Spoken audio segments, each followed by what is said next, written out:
câble et un scooter. Et donc le câble est passé à l'arrière là et m'est rentré. Enfin bon, comment j'en suis sorti, j'en sais trop rien. Et c'est pour ça il y a eu 12 000 euros versés.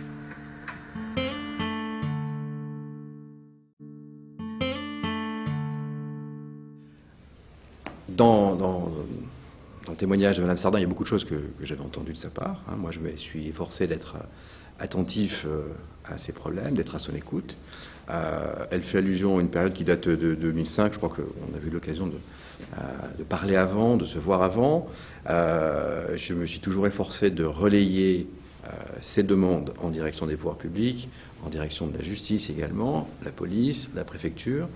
Elle dit elle-même qu'elle a fait un certain nombre de démarches dans ces directions-là également. Voilà. Le maire est forcément à l'écoute des difficultés. J'ai toujours été attentif, j'ai toujours essayé de relayer tout ça. La difficulté, c'est que la justice, après, dans le cadre des différentes enquêtes, a pour l'essentiel conclu soit à des non-lieux, soit au fait que voilà, les accusations ne permettaient pas d'être corroborées. C'est ce que j'ai compris en tout cas. Et puis vous savez comme moi que lorsque vous discutez avec l'institution judiciaire ou l'institution policière, évidemment, bien que je sois le maire, on m'oppose quand même le secret de l'instruction au bout d'un moment. Voilà. Mais j'ai toujours été attentif à son écoute. Nous avons créé une police municipale. Elle a une consigne très stricte d'être très diligente dès lors qu'il y a un appel de Mme Sardin. Et lorsque c'est le cas, à chaque fois, ils sont présents, ils répondent toujours présents. J'ai installé un dispositif de vidéoprotection avec une caméra devant sa boutique, précisément parce que j'avais conscience de toutes les demandes qu'elle faisait, bien évidemment, par rapport à sa situation. Donc nous avons pris en compte ce point-là. Il y a une caméra qui est située devant et qui tourne H24. Voilà, donc il y a un certain nombre de choses qu'on a été amenés à faire ensemble. Voilà. Après, je sais qu'il y a des démarches qu'elle conduit au niveau judiciaire, mais malheureusement, ce n'est pas le champ dans lequel le maire peut intervenir directement. Je l'ai fait de différentes façons, bien évidemment. Voilà, je continuerai à être attentif à sa situation. La vraie difficulté qui se pose, c'est que l'institution policière et la justice n'ont pas réussi à aller au bout des démarches qui ont été entamées par elle. Voilà, je crois qu'il faut que vous tourniez vers la justice, vers la préfecture, vers l'ensemble des institutions qui ont été amenées à traiter ça, pour voir. Voilà, j'ai plusieurs fois relayé, je continue à le faire par rapport à ça. Alors maintenant, sur la situation générale du Bourget, le Bourget n'est pas une ville où la délinquance ou bien où les relations entre les communautés sont exacerbées. Hein, okay. Je veux quand même le dire, il faut replacer aussi les choses dans leur contexte, bien évidemment. Voilà, moi je veux quand même dire que je n'ai jamais pu considérer qu'il fallait taire des faits. Bien évidemment, ce serait contraire à mon devoir. Voilà, bon, Mme Sardin fait allusion à 2 épisodes, notamment en disant qu'au moment des élections, les relations se sont tendues. Moi, je fais la part des choses. Vous savez, j'ai été largement réélu au premier tour, à plus de 61% des voix. Voilà, qu'elle ait pu soutenir un autre candidat et qu'elle mêle d'autres combats, c'est sa responsabilité, c'est son choix. Voilà, pour ma part, ça n'interfère pas dans une démarche où, quel que soit le citoyen, on doit être à l'écoute du citoyen, on doit essayer de relayer. Voilà. Mais le maire n'est qu'un élément. Le maire n'est qu'un élément de la chaîne par rapport à ça. Et d'ailleurs, officiellement, je ne suis pas au courant des enquêtes et je ne peux pas l'être. Voilà. Donc nous, on s'est efforcé dans le domaine qui est le nôtre, celui de la prévention. La ville a un contrat, un conseil local de sécurité et de prévention de la délinquance. La ville va signer avec l'État un contrat local de sécurité. La ville a mis en place la vidéoprotection. La ville a mis en place la police municipale. Voilà. Et j'ai personnellement relayé toutes ces demandes, autant que je pouvais le faire vis-à-vis de la police, de la préfecture, de la justice. Voilà. Moi, je souhaiterais que d'autres que moi soient aussi disponibles pour répondre à vos questions par rapport à ça. Je crois que l'un des points qui a été difficile pour Marie-Neige Sardin, c'est qu'à l'occasion d'un certain nombre de témoignages, il y a parfois eu des fois, et c'est normal dans les enquêtes, où il y a eu des éléments qui étaient discordants. Et à partir de là, il semblerait que le fil de la confiance, c'est un peu dénoué avec un certain nombre d'enquêteurs, mais je n'ai pas la version des enquêteurs. C'est ce que j'ai cru comprendre. Je dis ça avec beaucoup de prudence et de recul. Voilà. Mais c'est une part de la difficulté qu'elle rencontre.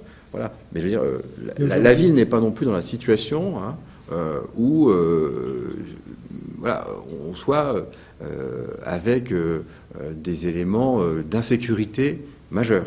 Et encore une fois, si c'était le cas, contrairement à ce qu'elle dit, je n'ai aucun intérêt à les taire. bien évidemment. Vous imaginez un maire qui dirait il faut étouffer les affaires, ça n'a aucun sens, strictement aucun sens. Ça n'a jamais été ma démarche, bien évidemment.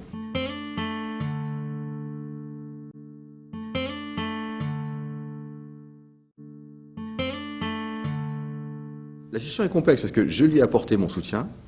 J'ai passé beaucoup de temps, croyez-le bien, à son écoute.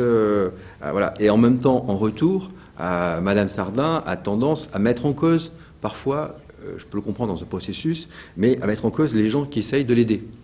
Voilà. Okay. Donc au bout d'un moment, la difficulté de la démarche, c'est que un certain nombre de responsables ont eu tendance aussi à prendre un peu de recul aussi. Je pense que c'est un des points qui est difficile. Voilà. J'ai toujours alerté, je le fais régulièrement par rapport à ces situations, mais je ne peux pas conclure la chaîne judiciaire ou la chaîne policière.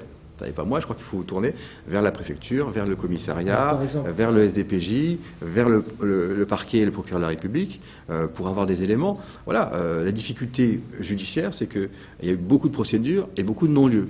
Alors la question, c'est pourquoi la justice a-t-elle conclu à des non-lieux ?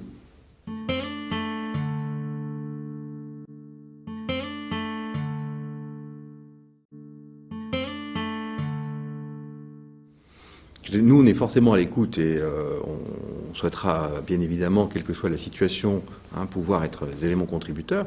Mais moi, ma police municipale est mobilisée, répond à ces demandes. Voilà. Okay.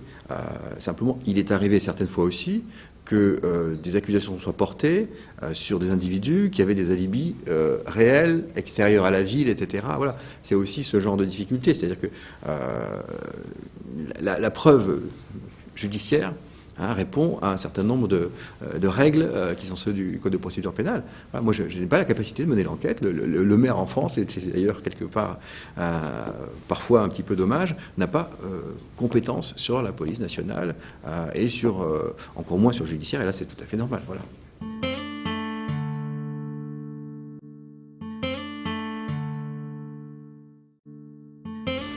Moi, je ne peux pas porter de jugement sur des enquêtes dont je n'ai pas les tenants et les aboutissants. Voilà.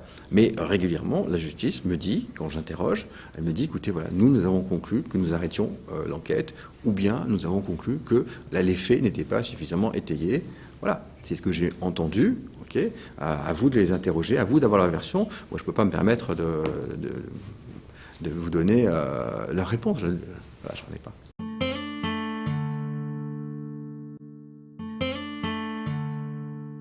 On a un parc des expositions qui accueille beaucoup de rassemblements, qui soient à caractère politique, religieux, etc. Voilà, point. C'est le parc des expositions. D'ailleurs, il est marginalement sur la commune du Bourget. Il n'est pas que sur la commune du Bourget, il est sur plusieurs communes. Voilà, ok, c'est dans le cadre de la politique commerciale d'un parc des expositions. Il y a une structure qui gère les parcs des expositions en Ile-de-France, qui est d'ailleurs une structure de quasi-monopole. Voilà, ça n'a pas d'effet. Les relations entre j'aime pas trop le mot communauté d'ailleurs. Okay. On est à l'échelle d'une ville de 13 000 habitants. Okay. Les relations avec les gens, quel que soit entre les habitants, entre les Bourgetins, avec les voisins, quelles que soient les origines, quelles que soient les convictions religieuses, sont relativement apaisées. Je ne peux pas vous dire qu'il n'y ait jamais de conflit, mais quand même. Voilà, okay. On n'est pas dans une situation d'exacerbation des relations entre communautés ici. Le cliché de la ville de banlieue qui forcément est dans une situation d'affrontement, ça ne s'applique pas. Okay, voilà. Ça ne veut pas dire qu'il n'y ait pas, dans le cas de Marina Chardin et dans sa boutique, eu des problèmes. Okay, je veux bien le croire, mais il ne faut pas en tirer la conclusion que voilà, la ville est un lieu d'affrontement de communauté.